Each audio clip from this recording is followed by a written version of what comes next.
Take it away, Natalie. Good evening, City Council members, Mayor Pro Tem, Mayor. My name is Natalie Estrada, and I was born and raised in Yorba Linda. I lived here most of my life. Right now, I'm at my parents' house. They've lived here since 1971. So I'm also an educator, a teacher, and I have children, 3 children in the Placentia Yorba Linda schools. I'm here to talk to you tonight about SB 54, the Sanctuary Estate Law. I'm extremely disappointed with the council's 4-0 vote to send an amicus brief in support of the U.S. Department of Justice's lawsuit against California. I'm disappointed for many, many reasons, of only a few of which I can get into tonight. First, I felt it was irresponsible and unnecessary. The agenda item, it seemed like it was just kind of thrown in there last minute without a chance to really get a lot of publicity out there, and I understand that is the publicity being on the agenda, but I just felt like with something this controversial and something this key, there should have been more of an effort made to maybe give the public a little bit more time to come out and share their voice. So I wish that you hadn't assumed that there were no opposing views. I understand only 4 people came out to talk in support of the amicus brief, because in reality there are a lot of opposing views to joining this. Let's see. One issue that I had was it was voted without really researching the group that offered the free legal services. As you've heard tonight, the Immigration Reform Law Institute is a hate group. Their sole mission is to terrorize immigrants and terrify communities, to try to get them to turn against them and use them as scapegoats.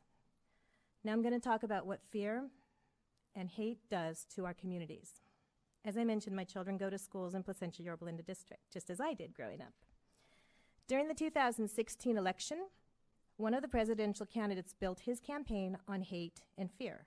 And we saw a rise in hate crimes and hate speech as a direct result of that all across the nation. At both of my children's middle schools in this district, for example, Caucasian Anglo-Saxon students joined together to chant, "Build the wall, build the wall," to their Hispanic counterparts.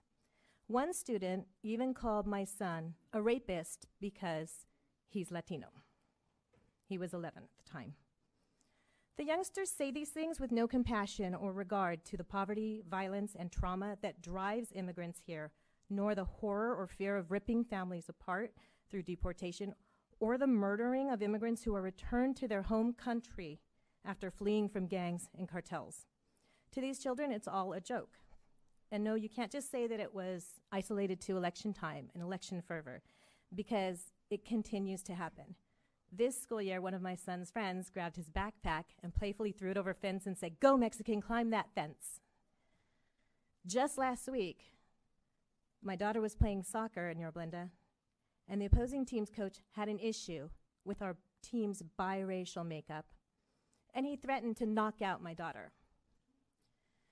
This is the impact that fear and hate have in our community, and playing into it and feeding it by joining with this mislabeled attempt to support the Constitution is not what we want in this city. You can support the Constitution and you can do your job without aiding the federal government in doing their job. So I'm going to strongly recommend that you rescind the vote, do whatever legal processes you have to do, I'm not sure what that would be, or pass a resolution that states that you are with the citizens of Yorba Linda and you are not afraid, and that you no longer wish to show your support to the federal lawsuit against the state of California.